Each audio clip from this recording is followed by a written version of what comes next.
سلیمان بن عبدالملک کوم چې د عمر بن عبدالعزیز نه اول حاکم و، یو ورځ هغوی د عطا رحیم الله نه پوښتنه وکړه چې موږ د مرګ نه دومره نفرت ولې کوو؟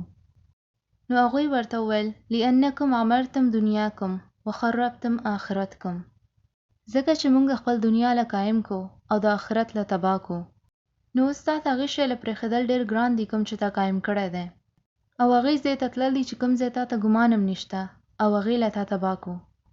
او تاسو خبر یې چې کوم سلیمان بن عبدالملک ورور و کوم چې د عمر بن عبدالعزیز نه وروسته راځي، هشام بن عبدالملک. نو هغوی یې ډېره عجیبه کیسه ده. یو ځل هغوی خوب ولیدو چې کوم کې هغوی ټول غاښونه وغورځېدل. نو هغوی د یو تعبیر کولو والا خپل خوب واورو او ورته ویل چې د دې څه معنی دي چې زه خوب کې ګورم زما ټول غاښونه وغورځېدل. نو هغې ورته وویل یا امیر المؤمنین، د مؤمنانو امیر، د خوب معنی دی چې ستاسو د کورنۍ ټول کسان به زر مړ شي او تاسو به د هغوی ټولو مرګ لیدلو له به ژوندی اوسئ.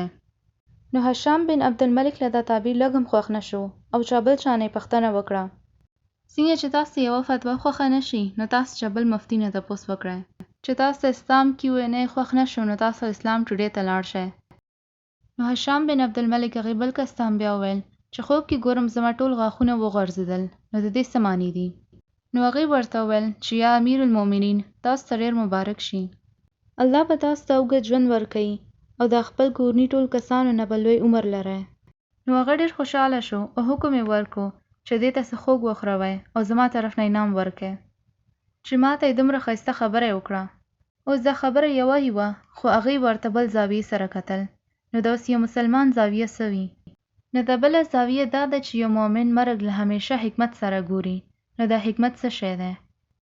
نبی صلی الله علیه وسلم یو حدیث دی، دا ابن عمر رضی الله عنه بیان کړی دی او د صحیح مسلم کې دی چې کوم کې یو کس نبی صلی الله علیه وسلم ته پوښتنه وکړه فأی المؤمنین اکیس، چې د مؤمنانو کې ټولو کې زیات هوښیار څوک دی؟ نو نبی صلی الله علیه وسلم ویل اکثرهم ذکر للموت، یعنی هوښیار هغه دی کوم چې هر وخت خپل مرګ له یادوي، استعدادا لما بعد، کوم چې د مرګ او آخرت له ځان تیاری، اولئک الاکیس، او هغه هوښیار دی. نو دا هوښیارتوب او حکمت ته چې تاسو ځان تیار ساتئ، ځکه چې موږ دا شی هر وخت ګورو او په دې هیڅ شک نشته چې مرګ به یو ورځ راځي. او سبحان الله موږ دا شی ژوند کې څومره ځل ګورو او مثلا ځوانان لیدلی دي چې کوم له هیڅ شی نشي بدلولی، خو اکثر هغوی ژوند په یو شی بدل شي چې کله هغوی د یو خپل کس ته مړ کېدو کې وګوري. نو ځینې وخت د یو نږدې کس مرګ هغوی له متقي او مؤمن جوړ کړي. کله چې هغوی سوچ کوي چې پرون دا کس راسره و او نن د هغې جنازه ده او مرګ نه وروسته د هغې کس خلک نوم هم نه اخلي. او ما ته دې خبرې هغه وخت احساس وشو چې کله زه د خپل یو استاد جنازې کې تللی وم او زما ته یاد دی چې کله خلکو هغوی له راویستو نو خلکو ویل په دې له دې خوا راغلی او د مړ له دې خوا راغلی. او ما سوچ کو چې دوی هغې له دې خوا راغلی او په د مړ له دې خوا راغلی وی او دا خو شیخ صوبی دی، یو ډېر غټ عالم. نو تاسو ته ټول د یو دومره لوی عالم نه داسې ولې وایې؟ نو بیا ما ته احساس وشو چې یو انسان چې کله مړ شي نو هغې شناخت هم خلاص شي.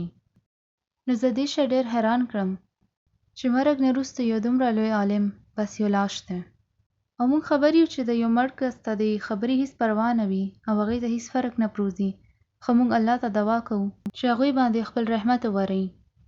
او زه خبر یم چې هغه یو شهید دی ځکه چې د هغې مرګ لا اله الا الله باندې شوی و. نو زه خبر یم چې هغوی ته د دې هیڅ پروا نشته چې چا هغوی ته د مړ له راولی ویلي دي. خو په دې کې موږ دپاره یو سبق دی چې کله هم موږ د دنیا نه ځو نو موږ حقیقت کې دې ته خیر آباد وایو. او تاسو لا قبر ته هم نه یې تللی خو هر څه بدل شي.